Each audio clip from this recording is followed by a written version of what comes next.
Hello and welcome to Relate This To.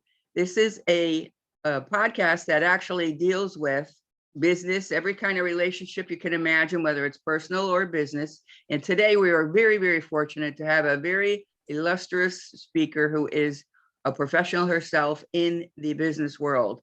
She is Diane Bogino, and she has 2 decades of professional experience in the business world as a coach, behavioral analyst, an entrepreneur, a human behavior analyst, and working in a variety of industries that Diane has prospered in for many years, including business, building teams, changing cultures. And she has a vast experience. And if you're really nice, she will let you download her book on life success issues.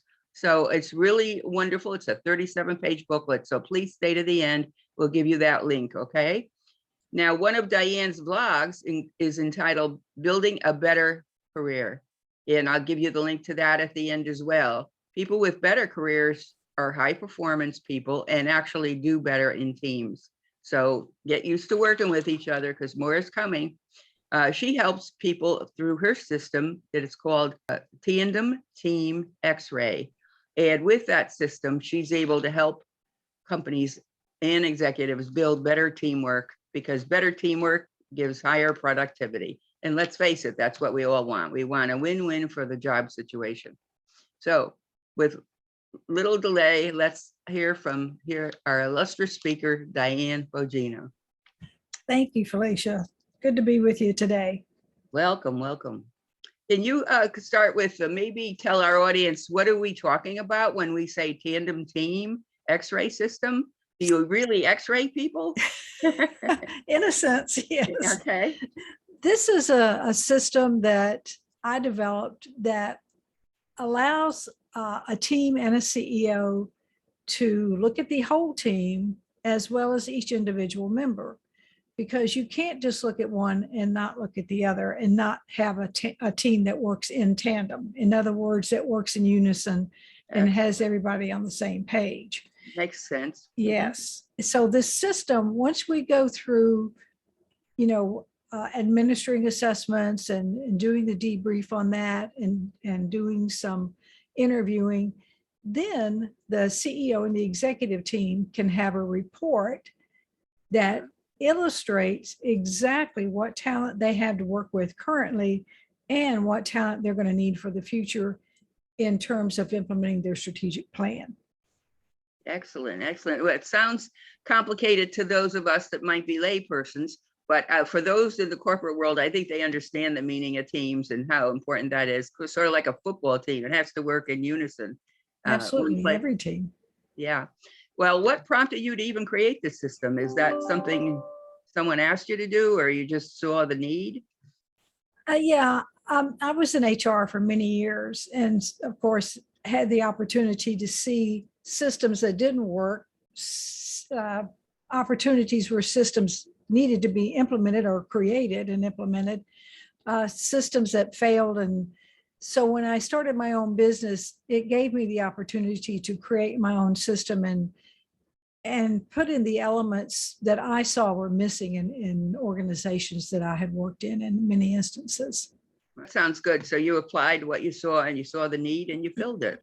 So why did your career building, when you add a career building to it as part of the Tandem Team X-ray system, how does that work with it? So someone can build better careers through this system? Okay. Absolutely. Yeah, it's a recent addition. And here's the thing, Felicia, in your work that you do, if a manager says, okay, Felicia, you need to go in a coaching program to improve your performance.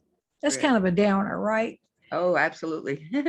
But if the organization has a career path program already in place, number one, the individual can take advantage of it of their own free will, or they might be encouraged to do it. So now the individual is saying, oh, here's something I can do for myself. Now, coaching is a part of that, but there's so many more elements involved in it that coaching may or may not address, Because as you know, when you're trying to build a career, there are certain things that you really must implement, such as networking, which is something that when people get a job, they neglect their networking and think they don't have to do that anymore. But nothing could be further from the truth. And they need to continue networking both inside and outside the organization. Wow. That sounds like it covers all the bases. It's really true. And I think if someone thinks, well, this is a way for me to get ahead in my career, then they see it as a positive step rather than punitive. So that's and I think if the company sells it to them that way or presents it that way, they'll definitely see the benefit of it. It's sort of like paying for continuing education or something like that. That's right. And you know, Felicia, the organization benefits as well because they have a better employee. Absolutely. And now they have someone in their succession plan that they can promote from within, which is where they should go to begin with when they start, building their succession plan and looking true. who to promote. Yeah, many like to grow from within. Yeah, that's true. That's very good. What do you think the leaders would need their system for? Why does it have to be systematic? Why can't they just wing it and develop it on their own? That's kind of a crazy word. Wing it, just wing it. Yeah, right. You and I don't wing things, right? No. Yeah, systems are great. Systems are something that are repeatable. Mm-hmm. They've got the steps that you follow. It's kind of like that rinse, repeat thing that we hear so much about in our entrepreneurial world where we're trying to grow our businesses. And it's the same thing. Once you have a system and you have the steps in place, it's easy to tweak if it needs to be tweaked, but it gives you something to follow. And it's a solid foundation. Yeah, it sounds good to me. So it's like people know where they have to step next. Very nice. It's kind of like a little map for them to follow. So what's something about you that most people familiar with your work would not know? Well, most people don't know that I did not have a good beginning in life, that I was a foster child. I was abused, sexually abused, beaten one time. And so I know what it's like to carry a lot of baggage, which really enhances my coaching because I can have a lot of empathy for people. Everybody has problems that they bring to the workplace. And a lot of managers don't know how to deal with that because they haven't been taught to coach or to mentor even at that level. So it's important that people understand that about the people that they're trying to lead. Well, that's important, but most businessmen are kind of like, what do you call it? Linear thinking. It's like, let's move, let's go right ahead. And they don't think of the emotions. But I'll be honest with you. I was one time at in my hot tub at my apartment complex, and the manager of Raymond James talked to me, and we started talking about what you do. And then he said he had a 24-year-old stockbroker working for him that just fell apart because he was remembering his abuse as a child. Well, the fella said he had no idea how to even handle that, because most people hear abuse and they kind of run the other way. But I've been involved in it for all my career, and I'm sure you've in my own childhood. So yes, I understand it well, and so do you. But not everybody does. So yes, these companies don't realize that when these personal incidents and traumas arise in everybody, they do need, and that's why we have employee assistance programs. But even that's not enough sometimes to help. You need it from a career perspective. And you kind of cover both sides, the human aspect of it, as well as the business aspect of it. So thank you for doing that. Yeah. Yeah, that's true. And you make a good point, Felicia, that managers and coaches as well need to know our limits. Like, I could not handle things that you are qualified to handle. And I would naturally refer a client of mine to you, just as you say a manager should refer an employee to an EAP program. And it's important to have even just a list of places where people can go, even if they're not going to have a full-blown EAP program in place. Right. So that is an essential point that you're making. Yeah, that's true. And what is it? What do you think most people misunderstand about your field of work? Like, everybody thinks career building is simply learning a new task. Yeah. Period. And they think the work is easy. Yeah. They also think it's like fuzzy wuzzy stuff. And it really isn't. It's, if you don't have the soft skills, you cannot do the hard jobs that are necessary in business today. And especially at a time like this, when there's so much chaos and change going on. And and technology adds to that as well. That changes every 15 minutes. But there's business changes, economic issues change, your community, your client base changes. So there is always change to deal with. And people don't realize that they need to set the foundation to have the skills to be able to deal with those in place before they happen. Because if you wait, then it is chaos and you don't have the skills and the attributes to deal with them. Well, I think that's fantastic that you have a full understanding of the whole problem that's involved. But I think what we may have not said at the very beginning is you are the founder and owner of the Performance Strategies Incorporated. And that is what you work from. That's the name of your business.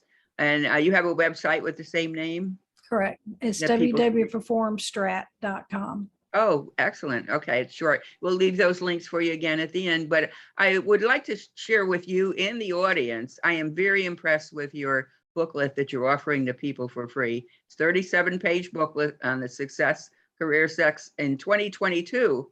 So I couldn't believe it. I looked at it, it was so comprehensive. And what I like about it in the beginning, you actually have sort of a table of contents, and it covers so comprehensive of what goes on in a business. You're covering everything from the boardroom down to the line worker, and you let people select what section they want to look at or need. Excellent. It really covered all aspects of a corporate culture, you might say. Thank you. Yeah, you're talking about that book of lists. Yes. Uh-huh. Yeah, right. Yeah, they can just email me for that because that's not on a website anywhere. Oh, okay. Yeah, so they can email me for that at Diane@DianeBogino.com and just put book of list in the subject line. Yes. But there's also another book they can get where they can establish their career values, which would help them with their career building if they don't have a program at work. That's And right. they can go to my DianeBoginoDevelopment.com website and find that there. Oh, okay. The end will link some links for the listener. But what I really am impressed with your comprehensiveness of it. You do have an understanding of the whole fact of the media business. And I don't know, you've been around a little bit. I've been around a long time. If you remember back in the 80s, they had something called climate studies. They were doing them in every company, and people were paying a lot of money to have these climate studies done to see how can they improve their business relationships within the company. I remember they were coming up with like bowling teams and movie night and things like that. And maybe that's before your time. Sorry, but yeah, I've been around a while too. But yeah, and it's so important. And I don't hear people talking about that so much anymore. About how to get your teams to run better, about how to get the most comprehensive, or what do you call it, collegiate attitude amongst your workers. It's so important. And none of us want to go to work in hostility, whether it's volunteer work or your permanent job, but no one wants to work in hostile conditions, whether it's a coworker or a boss. So yeah, it's so important. Relationships. Yeah, I think they call it culture now. Culture, yes, it's the culture, company culture. Yeah. Well, Diane, I can't thank you enough for coming. Is there anything you'd like to leave that I haven't touched on for our listeners, so that perhaps we're going to list all the links at the end of this video as well as below in the description. Anything else that you like? Can we repeat your email if anybody didn't get it? It's Diane@DianeBogino.com. In addition to the 2 books they can get, they can also go to the YouTube channel called Build a Better Career. And I post career tips on there. There's a new one every Friday, so they can go on there and get some quick tips on career building there as well. Okay, excellent. I think that covers it. And I'll have my job to summarize it and put it in the notes for the viewer. All right, thank you so much, Diane. It was a pleasure having you. I'm overwhelmed by the amount of work you have to do. There's a lot to cover. So please enjoy. And you have such a pleasant mannerism in doing it. So if I had an issue, I would definitely feel safe talking to you. Same for you, lady. Thank you so much, Felicia. Thank you so much. Have a great day. Bye-bye now.